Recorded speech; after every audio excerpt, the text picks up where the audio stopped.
नमस्कार दोस्तों, स्वागत है आपका आरटी लेक्चर्स के यूट्यूब एजुकेशनल चैनल में। दोस्तों, आज की इस वीडियो लेक्चर में हम डिस्कस करेंगे ऑपरेशन थिएटर रेडियोग्राफी के बारे में, जिसके अंदर हम जानेंगे इसके introduction, guidelines, radiation protection rules, what is C-arm machine and movements of the C-arm machine. इन सभी के बारे में हम वन बाय वन करके कंप्लीटली डिस्कस करेंगे। तो बने रहिए आप वीडियो लेक्चर में अंत तक, और अगर आप चैनल पर नए हैं तो चैनल को सब्सक्राइब कर लीजिए और बेल आइकन को प्रेस कर लीजिए। आइए सबसे पहले हम बात करते हैं इसके इंट्रोडक्शन से। तो क्या इसका परिचय क्या है, ऑपरेशन थिएटर रेडियोग्राफी के परिचय के बारे में बात करेंगे हम। तो जहां भी where imaging control is required, जहां भी इमेजिंग कंट्रोल की आवश्यकता होती है फॉर इन ऑपरेटिव प्रोसीजर, किसी एक ऑपरेटिव प्रोसीजर के लिए, the radiographer plays an important part in OT team. Radiographer एक इंपॉर्टेंट पार्ट अदा करता है उस ओटी टीम के अंदर।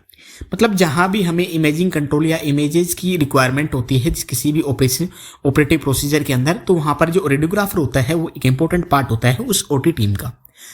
The general surgeons, neurosurgeons, urology surgeons and need imaging facilities for stone extraction, nephrostomy, retrograde pyelography, cholangiography and angiography, cath lab procedures etcetera.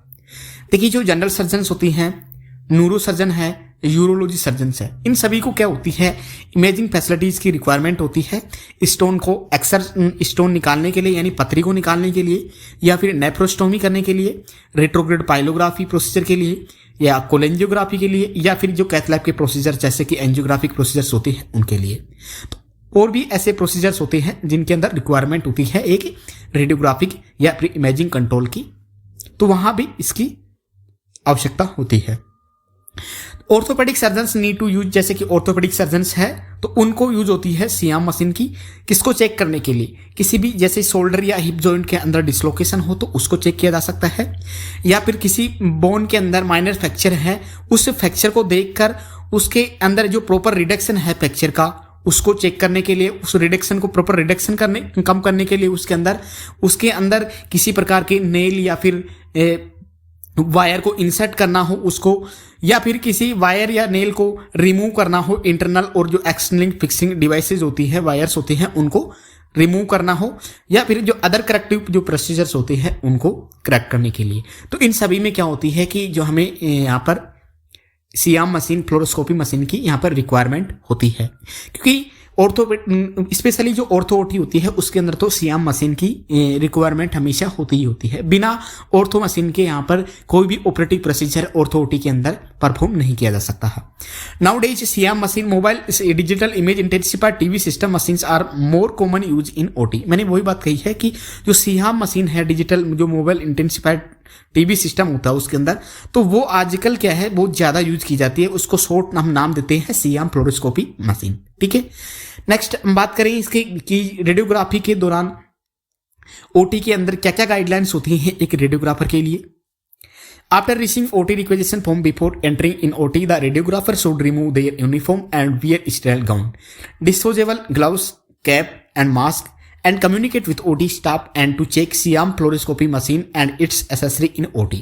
देखिए, जैसे ही operation theatre से हमें रिक्वेजिशन फॉर्म आता है, प्राप्त होता है एक रेडियोग्राफर को, तो रेडियोग्राफर पूरी तैयारी के साथ में जाता है। किसी भी ओटी के अंदर जाने से पहले तैयारियां होती है रेडियोग्राफर की, तो रेडियोग्राफर को ताकि जो भी किसी प्रकार के जो ट्रांसमिटिंग पैथोजेंस होते हैं उन्हें रोका जा सके और इन्फेक्शन कंट्रोल हो सके ओटी के अंदर। तो रेडियोग्राफर क्या करता है, अपनी यूनिफॉर्म को रिमूव करके एक स्टेराइल गाउन पहनता है, डिस्पोजेबल ग्लव्स होते हैं वो लेता है, कैप लेता है और मास्क पहनता है। उसके बाद में वो ओटी स्टाफ से कम्युनिकेट करता है, और कम्युनिकेट करने के बाद में सियाम फ्लोरोस्कोपिक मशीन को चेकआउट करता है, और उसकी जो जितनी भी एसेसरी है, कैसेट्स वगैरह, तो उनको भी वो चेक करता है। To prevent the spread of infection in the OT, the Siam fluoroscopy machine should clean with antiseptic solution before moving the machine in OT. And after complete the OT radiographic examination, the machine should be cleaned again with antiseptic solution. इस point को आप ध्यान से देखना कि हमें OT के अंदर किसी प्रकार का इन्फेक्शन या पैथोजन नहीं जाए, तो उसके लिए जो रेडियोग्राफर होता है, सियाम जो फ्लोरोस्कोपी मशीन होती है उसको अच्छे से क्लीन करता है एंटीसेप्टिक सॉल्यूशन के द्वारा। जब उसको ओटी के अंदर लेके जाता है, उसके दौरान ओटी के बाद में जो रेडियोग्राफिक एग्जामिनेशन होता है उसके कंप्लीट होने के बाद में भी उसको क्या होता है, जो ब्लड के ब्लड की जो ड्रॉप वगैरह होती है वो ओटी मशीन के ऊपर कभी कभार इमेज इंटेंसिफायर के ऊपर गिर जाती है, तो उनको भी वो क्या क्लीन करना चाहिए। तो उसको प्रोसीजर कंप्लीट होने के बाद में भी वो उनको क्या किया जाता है, क्लीन किया जाता है मशीन को एंटीसेप्टिक सॉल्यूशन के बाद में। ठीक है, तो ये स्पेशली ध्यान रखना होता है रेडियोग्राफर को कि मशीन को ले जाने से पूर्व और प्रोसीजर कंप्लीट होने के बाद में एंटीसेप्टिक सॉल्यूशन से पूरी तरह क्लीन करना चाहिए। And to reduce the risk of transmitting pathogens in OT, OT के अंदर जो ट्रांसमिटिंग पैथोजेंस होते हैं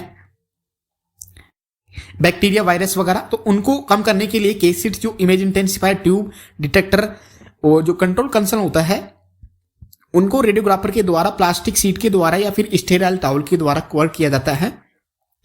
बेसिकली क्या होता है कि प्लास्टिक सबसे पहले उसको एक स्टेराइल टॉवल के द्वारा कवर किया जाता है और उसके बाद में एक प्लास्टिक शीट के उसके ऊपर लगा दी जाती है ताकि जो भी कंटामिनेशन हो उसके ऊपर तो उसको आसानी से हम रिमूव कर सके।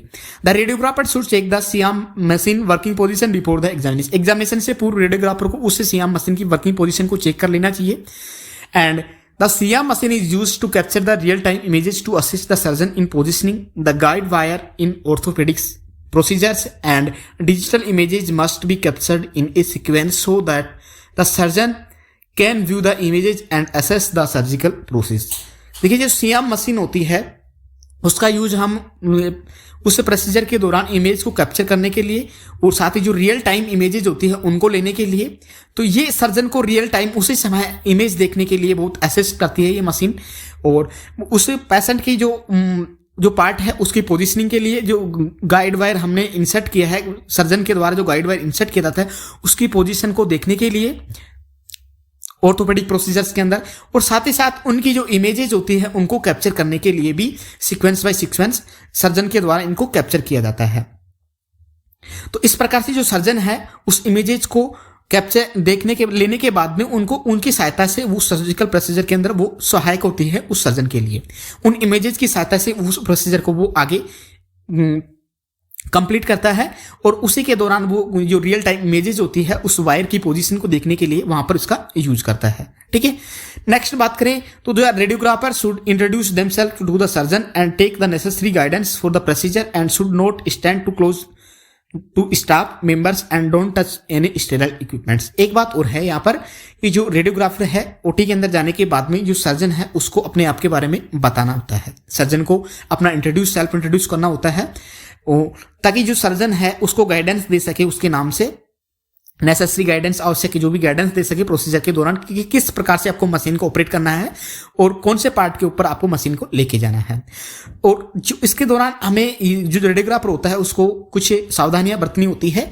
एक तो उसको क्या है कि भी स्टाफ के पास में बिल्कुल क्लोज में नहीं खड़ा होना चाहिए और किसी भी जो स्टेराइल इक्विपमेंट्स है उनको टच नहीं करना चाहिए, क्योंकि जो इन्फेक्शन फैलने का जो चांसेस होते हैं ओटी के अंदर इससे इंक्रीज हो जाते हैं टच करने से या फिर किसी भी स्टेराइल इक्विपमेंट्स को हाथ में लेने से। ठीक है, SIAM machine should carefully push और पुल अंडर और over a patient without touching the sterile area.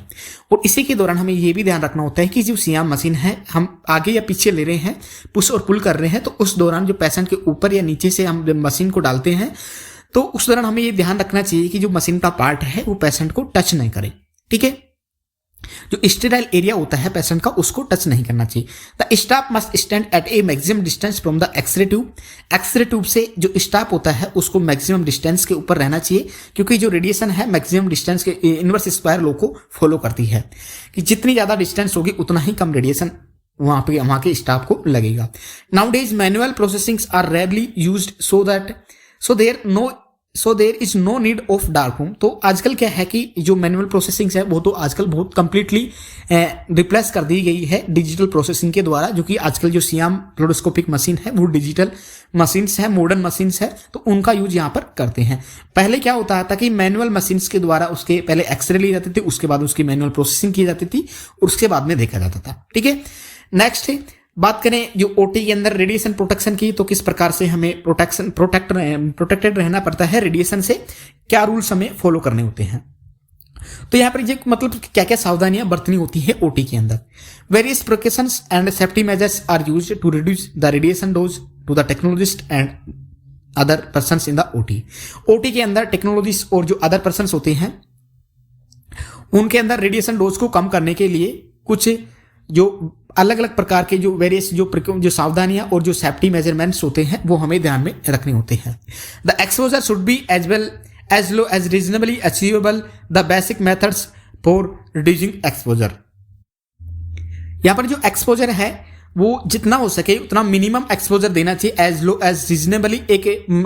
मतलब उस क्वांटिटी के उस मात्रा के अंदर हमें एक्सपोजर देना होता है कि अपनी जो इमेज है वहां पर क्लियरली हमें विजिबल हो जाए, इतना मिनिमम एक्सपोजर तो हमें देना होता है।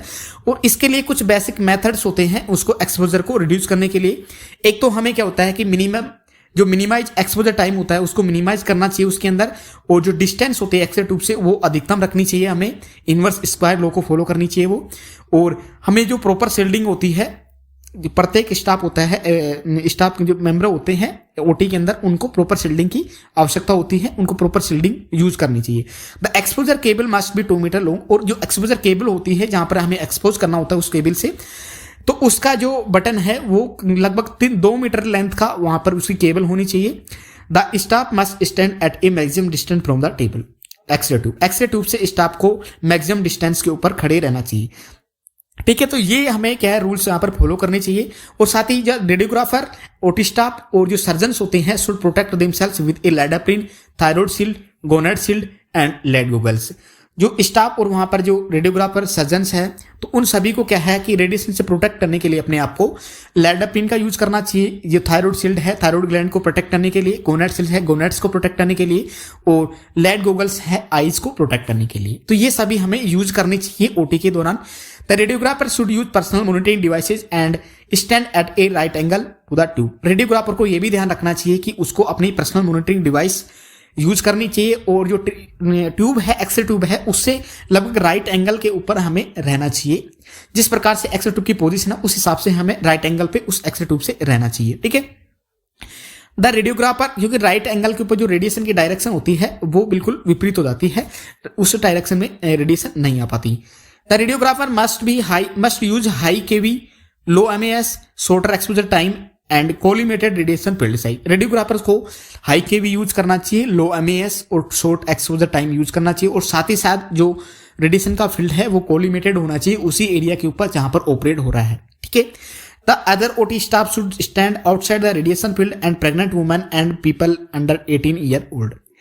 ओटी का जो अदर स्टाफ है उसको रेडिएशन जो फील्ड है उस एरिया से बाहर की तरफ रहना चाहिए, और जो प्रेग्नेंट वुमेन्स होती हैं और जो 18 ईयर ओल्ड जो भी बच्चे होते हैं, मतलब उनको जो भी पेशेंट वहां पर काम करने वाले तो उनको उससे क्या है बाहर रखना चाहिए, उस फील्ड से या उससे उस रूम से बाहर रखना चाहिए। Note present during the examination, उस एग्जामिनेशन के दौरान इनको यहाँ पर उपस्थित नहीं रहना चाहिए प्रेग्नेंट वुमेन्स को, और जो 18 ईयर्स ओल्ड से 18 जो एज है उनसे जो कम एज के जो पर्सन है वहां पर उनको इससे दूर रहना चाहिए। High speed screen film combination should be used to reduce the exposure and exposure time.